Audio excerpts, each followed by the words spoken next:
يا أهلا بيكم. في فيديو النهاردة جايب لكم دليل كامل وخطوة بخطوة عشان تضبطوا الساعة السمارت بتاعتكم مع تطبيق تشار واي فاي على الاندرويد. الهدف انك تقدر تشوف كل رسائلك وتنبيهاتك على الساعة على الطل، وكمان تتعلم ازاي تغير الخلفية وتحط صورك اللي بتحبها. قبل ما تفتح التطبيق أتأكد أنك مشغل البلوتوث والجي بي اس.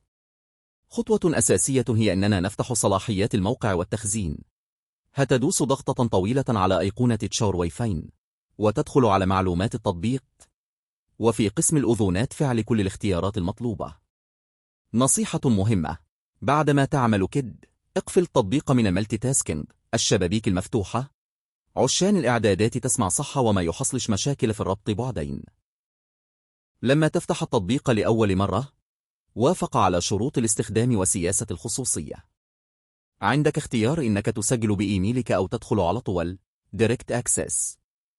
ولو دخلت على التطبيق هيعملك يوزر وباسورد أوتوماتيك. كمل بياناتك زي الوزن والطول وتاريخ ميلادك، وأنا هنا هستخدم أي اسم وأدوس موافق.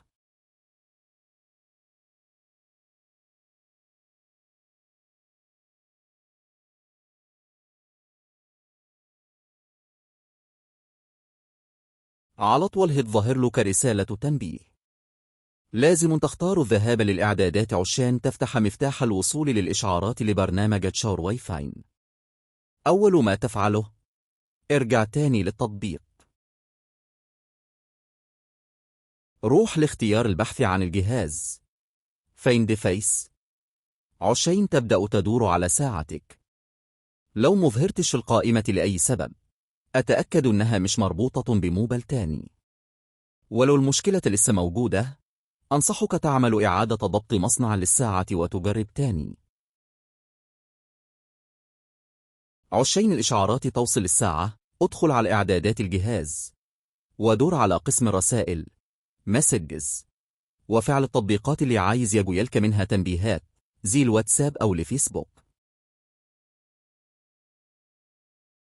عشان تستخدم صورة من معرض الصور عندك ارجع للقائمة الرئيسية وادخل على اختيار الديل.